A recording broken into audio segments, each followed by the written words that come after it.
Hello, everyone, and welcome to PropTech Success. I'm Ricardo Johnson, and I'm here today with Jessica Mendoza, who's the founder of a PropTech company called Monadd. Um, how are you today? Good. I'm doing well. It is a good day. It's a little bit cloudy, but I can still see the sky, so that's good. Nice. But whereabouts are you based? I am in London, in West London. Nice, nice, nice. Yeah. Well, it's a bit grey where I am here in Birmingham, but it'll be fine. Yeah. Um, so yeah, we met initially a few months ago. Actually, a friend of mine, Chrissy, introduced me to you, as I'm creating a prop tech app as well, whether we can actually collaborate. So that's how I came across Monadd, and seeing what it can actually do. Do you mind explaining what Monadd solves? Yeah, of course. We're a platform that facilitates immigration for anybody that's relocating home.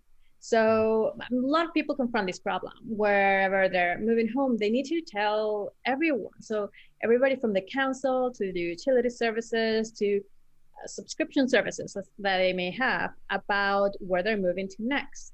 So we created a platform where people can easily identify which services they need to notify, and also take action. Also tell them like, hey, yes, I've migrated, I've moved to this new location, update their address, and also cancel the services because some of the people are moving perhaps to service departments and they no longer need some of the services that they had in the past.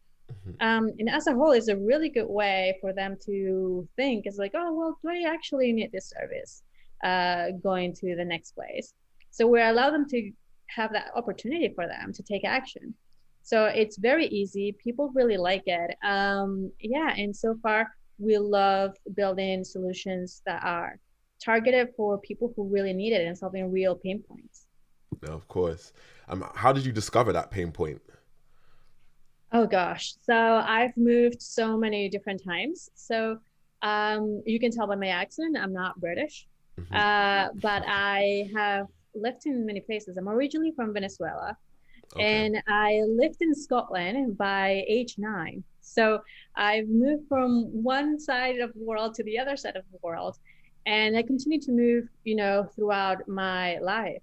So I've lived in different countries, I've lived in different cities, multiple cities, and I kept on realizing that there was like this one pain point that if you don't do it, your credit score lowers, Hmm. you miss really important information, you sometimes get late fees because you haven't even told, your insurance companies or loan companies about where you're moving to next. And there's also this environmental aspect attached to it, which people don't even think about. But it's all about that undelivered or misdelivered, rather, mail that goes to your last flat or your last home instead of like new one. And that is just logistical waste Yeah. from the supplier to where it needs to be delivered. So yeah, so that's how I started finding out that wow, like this is actually something that needs solving. So it's from a personal experience. I mean, it's weird. So because I mean, thousands of people move every day, I would suppose, in the UK and wherever, and but this solution hasn't been created before. So what made like what gave you the spark to say this is a problem that I can actually solve? So I have been working in data operations for some time prior building Monadd. I've also sat in the intersection of marketing and technology for various companies in the past. And I was able to couple some pieces together from my prior experience and see how I could best use them now for Monadd. So it really was in understanding the components that something like this will require, and understanding, what are the pieces that we need to collect, like what are the team members that I need to have, Hmm. and putting them all together. And then it started really with, at the beginning, I didn't even know that this was going to be a business, but enough people volunteered to help and to build our first phase. Yeah, Nice. so that's how I started piecing the pieces together. And was this your first experience in business? No, so I've built different companies in the past. I came from New York, so I've lived in New York the longest out of all of the moves that I've had. And I used to have a business in New York called Inspiration Alliance, where we would encourage individuals via a variety of events and classes, courses, to think critically about their careers and think critically about where they want to go to next. So this was targeted to young professionals. We got industry leaders providing talks, providing courses, providing uh, classes for these individuals, really interactive. And we grew it to a point, because I still had a full time job, we grew it to a Wow. point where we couldn't manage it on our own. And yeah, and then I moved over to London. But I think like everybody that dabbles into entrepreneurship Hmm. may have some opportunities where they have explored how that might look like, either with consultancy or with side hustles, side projects, or just new initiatives that they may put in their current workforce. So I think like it's yeah, as long as you're like dabbling into different spaces, then at some point you get the spark to start something. And I suppose it does take a lot of courage as well Yeah.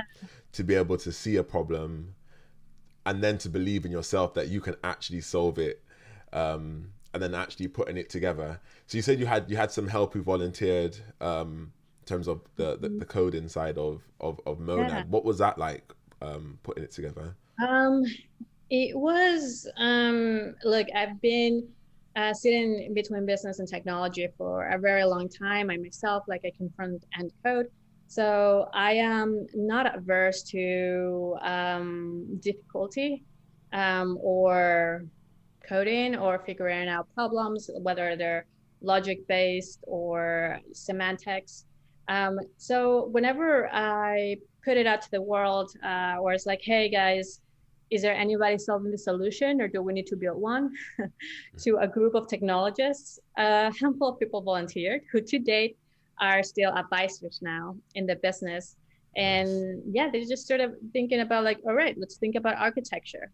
How is this going Mhm. to look like? And like you need to answer these questions, and like, how do you think is this going to be for consumers? Is this going to be for somebody else? How do you want it to look like? And they helped me best clarify some of my thinking and some of my thoughts at the beginning, Mhm. when it was nothing, it was just an idea. And in terms of like the, because obviously you've got two sides. You actually got the Mhm. product, and then you actually got to try to market that product. Yeah. Um, in your like initially, did you have like a set, um, customer, profile that you were actually targeting, or was you just open to whoever the solution connects with? Yeah, we do have a target audience. So often the people that reach us are young professionals or people who have recently graduated university. Hmm. They are the people who are more digital savvy. They really enjoy convenience. They also care about who they're, managing their information with.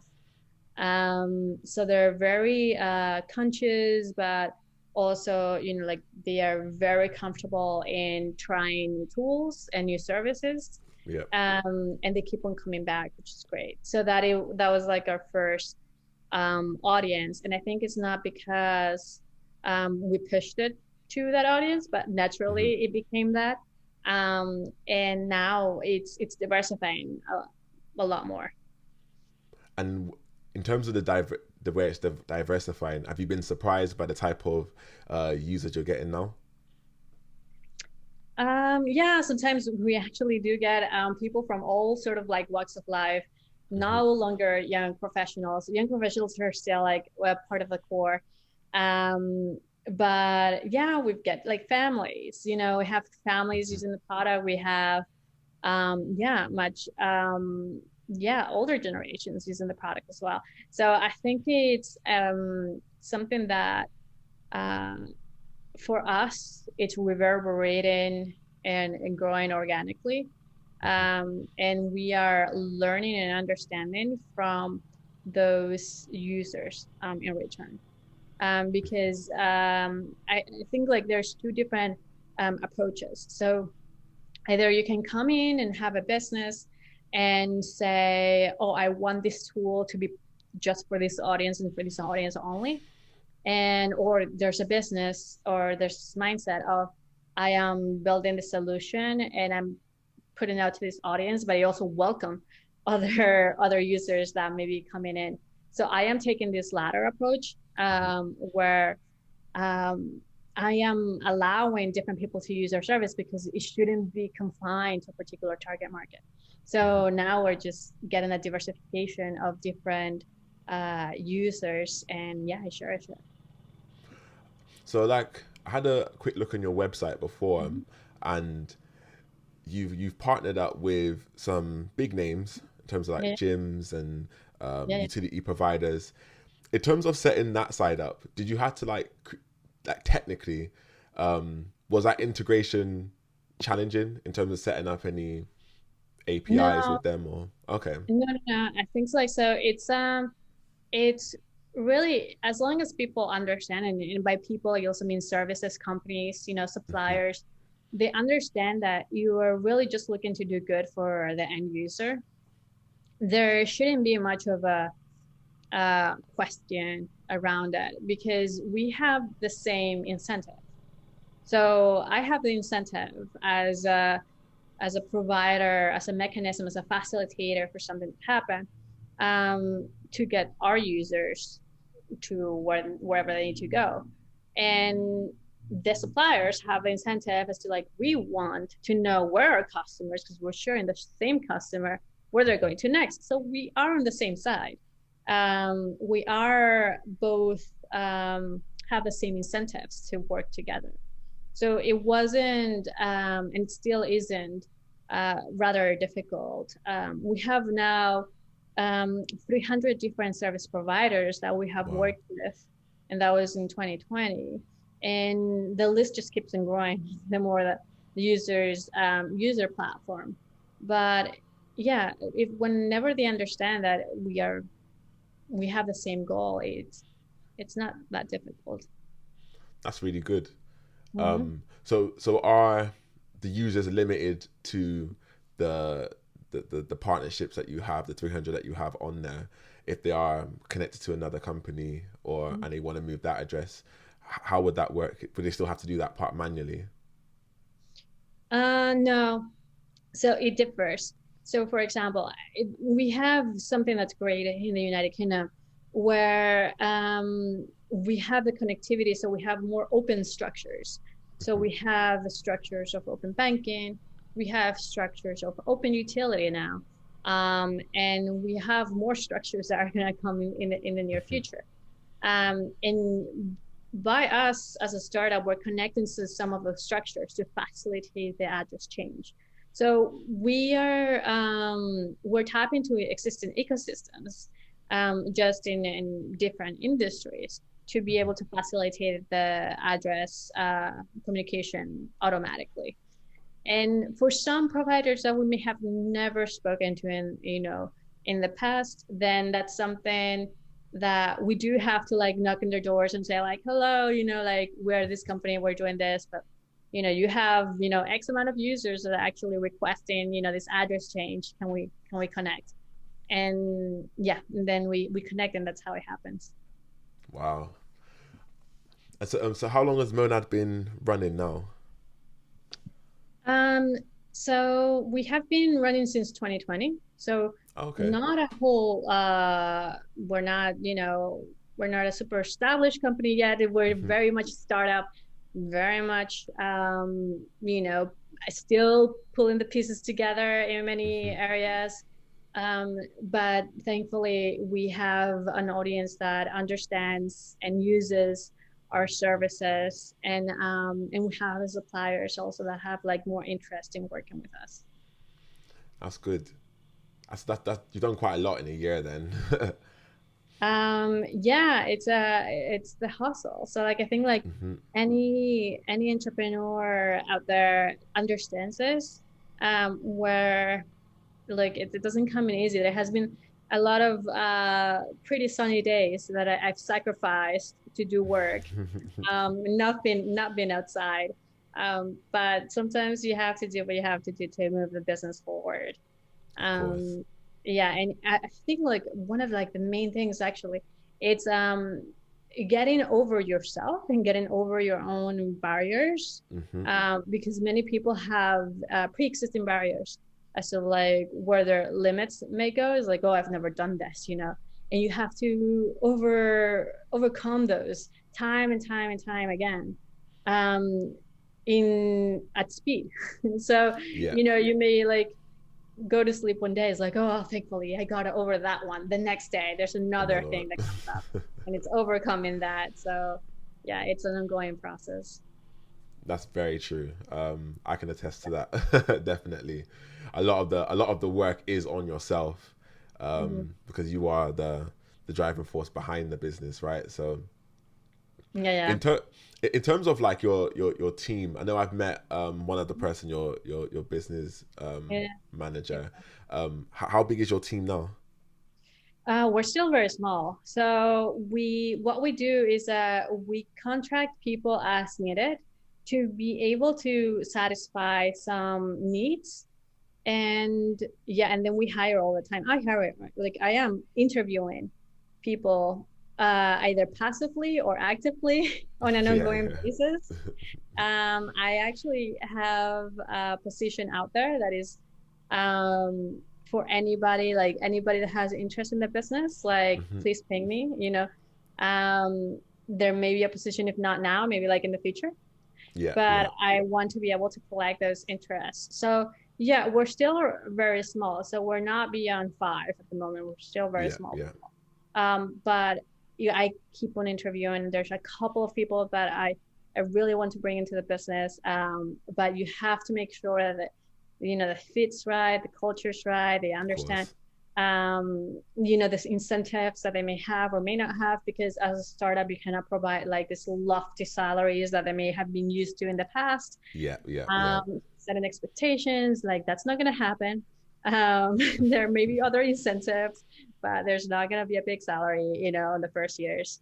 um yeah, so I think like it's sometimes hard, to vet for the right individuals to come to the business. No, that's very true.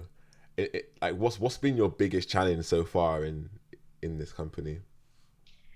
uh, uh every day there's like something new. Yeah, every day there's something new. I think like again, like challenges come in all the time and they go out the next day, and then they come in and they go out. So I don't think there's like necessarily like huge challenges. I think it's like a composition of small challenges that are just faced Mhm. on a daily basis. Um, yeah, and I think like most of them come from indecision, Mhm. uh, come from moments of like self doubt.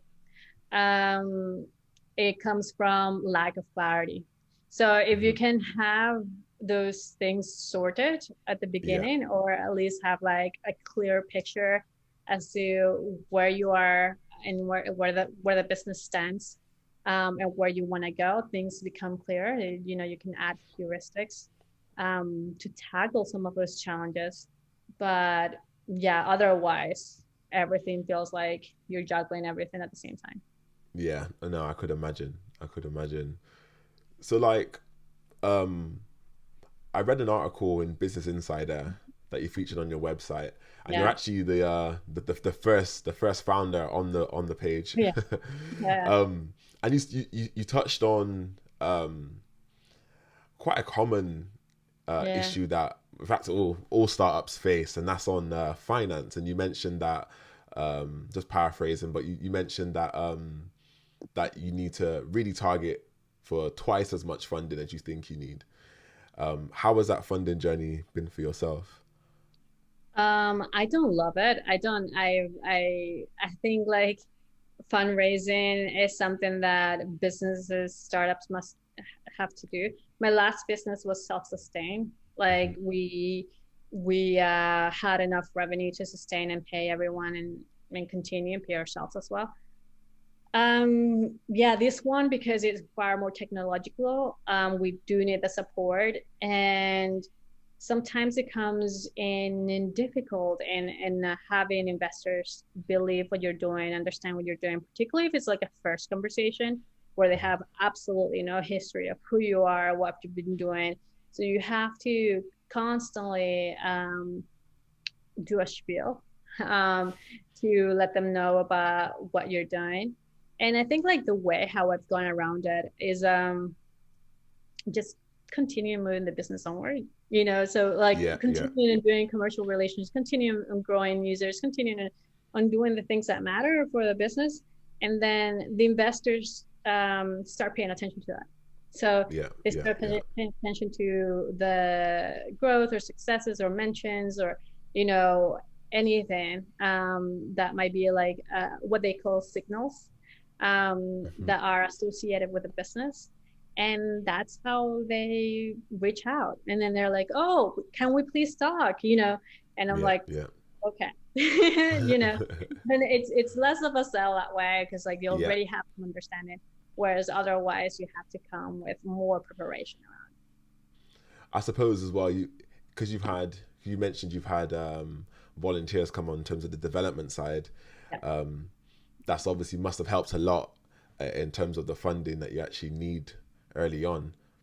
Yeah, absolutely. I think like to start, I've asked for help from everyone I've I've met to some extent. Even though like sometimes I have like one conversation and I find like a person to be really insightful about a particular area, and I'm Hmm. like, can I please connect with you?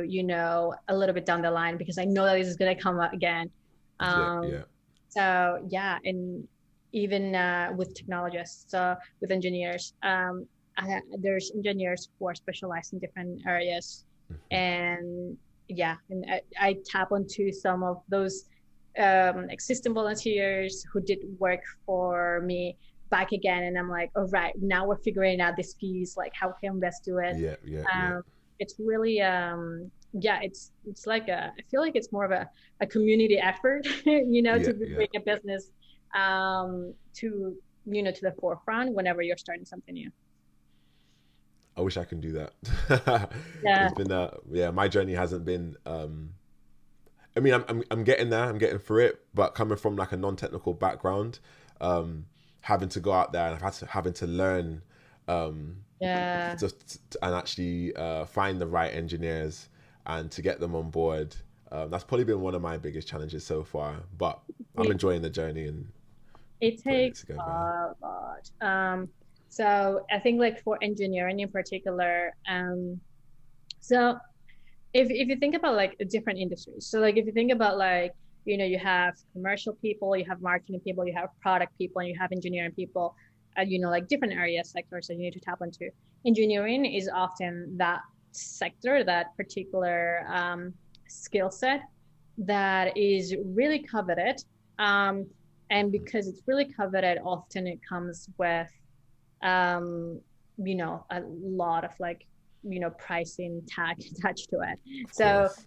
um, the way how I've been able to see it is that if there are engineers that are already interested in what I'm building in the sector or in the industry or areas that we're tapping onto, even Hmm. if not now in the future, that is rather encouraging for them to come in early, because the minute that they come in early, they're able to get incentives that are going to pay off over the long run. Hmm. And they're also able to work on something meaningful that's going Of to have an course. impact right away, instead of being in a large corporate, a large institution where Yeah. they're going to be working on a tiny little minimal thing, and they're going to have all of this bureaucracy on top of it. Yeah, So whenever they're working with a startup, they have more of a say, and they're more empowered to do what they do best. that's very good advice, actually. Yeah. I'm gonna take that and take that approach moving forward. Definitely. I mean, so what's in the what have you got in the pipeline for Monadd? I know you're only a year in, but like, Yeah. what's the future plans? Yeah, so we are looking at so many different things. There's the things that are part of the product that I am aiming to have it more finessed, just because of feedback. Again, like we get a lot of user feedback and understanding of like the various customer segments. So there are things that we're definitely looking to enhance as part of a product. There's going to be different features and components that are going to pop up. The partnerships that now we're doing are more established, have more grounding into it, instead of like, hey, we're just gonna do this, can you trial us out? So yeah, we're redefining the way how we interact with some of our suppliers. And yeah, and the rest is like we have, to market ourselves as well. So like it's, thinking about all those places where we might be able to have a name and some recognition where people can easily find us. So that is part of like what we're doing next. And also like, companies like yours, of course, we are, we just collaborate. This is like the piece of, you are doing something great, and we are just like a piece of the journey. And we care about the same outcome. We care about the experience. We care about the ease of use. We care about happy customers. Yeah, and that's why we work well together. Of course, of course. And so, like, if you had one piece of advice Mm-hmm. for an aspiring founder, not necessarily in prop tech, but just in Yeah. business in general, what would it be? Ah, boy. Let's see. I think like one piece of advice. I think we tend to advise the things that we know the most. So um, for me, would be to think about how many failures a person can do on an ongoing basis. So, for example, Hmm. um, you need to, when you're starting a startup, you need to understand that you're going to fail. You're going to fail multiple times in Yeah. different things. You're going to not position something well. You're going to miss something. You're going to build something. And you're going to have to rewrite it and like put it the other way. There's Hmm. tons of mistakes and failures that are going to happen. So a positive way of looking at that is thinking about like, what have I felt at today, and think Hmm. about the learnings. And if you have not felt enough, then I would say probably it's time to challenge your position and where you are, because maybe that you're getting too much into the comfort zone. 100%. Yeah. That's actually very good advice. You have to have the approach of failing forward. I always look at if I'm I always look at my problems today. I always look back as well. Like in the past, I've got like a daily diary, and sometimes I go back a few years. I think I've got it for like maybe 11 years now. I just read the type of stuff I was going through at that time, and sometimes you can actually spot the development in terms of the type of problems that you're solving now, or the problems that you're coming across, and how you're able to overcome it. But each one of those is an opportunity to learn from it, and you actually develop further. And yeah, you're right. If you're not coming into those problems, if you're not failing, you're not pushing yourself hard enough. You're staying in your comfort zone. So yeah, that's actually very good advice, definitely. Yeah. But it was great speaking to you today. Yeah, absolutely. Thank you for being a guest. Thank you. I would love to catch up again on another episode, to find out any new advancements and what you're doing. Yeah, of course. Yeah, we'll do. And thank you so much for like bringing this platform and doing what you're doing. I think like the property technologies sector is going through a big revolution of changes. Hmm. And those revolution of changes are powered by digital solutions and technology. And I think what Definitely. you're building, it is quintessential to making things far easier. And there needs to be more opportunity in these areas. 100%. Well, thank you for that. But yeah, have a nice day, and Yeah. thank you for listening to PropTech Success. In fact, where can people reach out to you? Yeah, they can go to Monadd, so they can go to www.monadd, that's monadd.io. And yeah, and they can also like find us on Twitter, and we're very active on Twitter. And actually, we just launched our Instagram, so it's all the same Mhm. for all the socials. So it's Monadd app. So it's Monadd for any social. So any on Twitter, on Instagram, on Facebook, you can find us, and you can always message me or the team at hello@monadd.io. Perfect, perfect. Well, thank you, and take care. All right, thank you.